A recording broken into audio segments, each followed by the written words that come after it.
Rwandan വിമതരുടെ സഹായത്തോടെ കോങ്കോയിൽ നടക്കുന്ന വംശഹത്യ ഇപ്പോഴും തുടരുന്ന സാഹചര്യമാണ് നിലനിൽക്കുന്നത്. രാജ്യത്തെ പ്രധാന നഗരമായ ഗൊമായിൽ മാത്രം 3000-ഓളം പേർ ഇതുവരെ കൊല്ലപ്പെട്ടു. വനിതാ ജയിൽ ആക്രമിച്ച് അക്രമികൾ തടവുകാരായിരുന്ന നിരവധി സ്ത്രീകളെ ബലാത്സംഗം ചെയ്തതിനു ശേഷം കൊന്നു. പലരെയും അക്രമികൾ കൊന്നത് തീ കൊളുത്തിയാണ്. അതിക്രമങ്ങൾക്ക് കുപ്രസിദ്ധി ആർജിച്ച ഈ ജയിലിൽ താങ്ങാവുന്നതിൽ കൂടുതൽ തടവ് പുള്ളികളെയാണ് കൂടുതലും പാർപ്പിച്ചിരിക്കുന്നത്. 2900-ഓളം മൃതദേഹങ്ങൾ ഇതിനോടകം കണ്ടെടുത്തതായി ഐക്യരാഷ്ട്രസഭ നിയോഗിച്ച സമാധാന സേനയുടെ ഉപമേധാവി വിവിയൻ വാൻ ഡി പെറെ മാധ്യമങ്ങളോട് വെളിപ്പെടുത്തി. 2000-ഓളം മൃതദേഹങ്ങൾ കണ്ടെടുത്തത് തെരുവുകളിൽ നിന്നായിരുന്നു.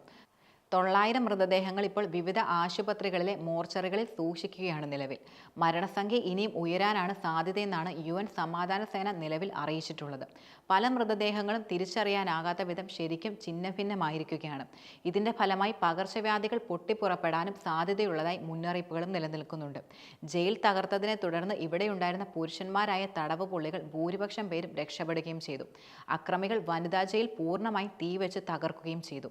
ഇപ്പോഴും ഈ സ്ഥലത്ത് കനത്ത പുകയാണ് ഉയരുന്നത്. വനിതാ തടവുകാരെ കൊലപ്പെടുത്തിയത് ആരാണെന്നത് സംബന്ധിച്ച് ഇനിയും കൃത്യമായ വിവരങ്ങൾ ലഭിച്ചിട്ടുമില്ല. UN സമാധാന സേനയിലെ അംഗങ്ങളെ ഇവിടേക്ക് പ്രവേശിക്കാൻ വിമതർ അനുവദിക്കുകയും ചെയ്തിട്ടില്ല. വനിതാ ജയിലിലെ തടവുകാരായിരുന്ന 141 പേർ കൊല്ലപ്പെട്ടതാണെന്നാണ് കണക്കുകൾ സൂചിപ്പിക്കുന്നത്. വനിതാ തടവുകാർക്കൊപ്പം ഉണ്ടായിരുന്ന 28 കുട്ടികളും കൊല്ലപ്പെടുകയുണ്ടായി. ജയിലിൽ നിന്നും 4000-ഓളം തടവുകാരാണ് കൊല്ലപ്പെട്ടിരിക്കുന്നത്. ജയിലിൽ കലാപമുണ്ടായിരുന്ന സമയത്ത് നിരവധി തടവുകാർ സുരക്ഷാ സേനയുടെ വെടിയേറ്റതിൽ മൂലം കൊല്ലപ്പെട്ടിരുന്നു. മാത്രമല്ല, അക്രമികൾ ജയിലിന്റെ ഭരണവിഭാഗം തകർത്ത് അവിടെ ഉണ്ടായിരുന്ന പണം തട്ടിയെടുക്കുകയും ചെയ്തു.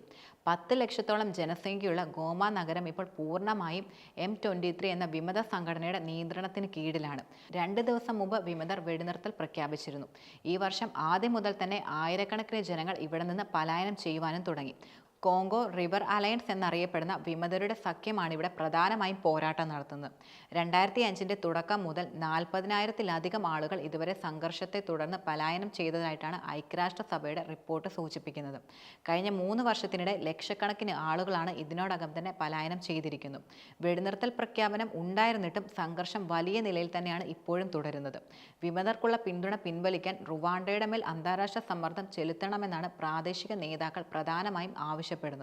പക്ഷെ തങ്ങളുടെ സൈനികർ വിമതർക്ക് പിന്തുണ നൽകുന്നില്ലെന്നാണ് റുവാണ്ട ഭരണകൂടം വെളിപ്പെടുത്തുന്നത്. കോങ്കോയിൽ ഏകദേശം 1000-ത്തിലധികം ഇന്ത്യൻ പൗരന്മാരാണ് പ്രധാനമായും ഉള്ളത്.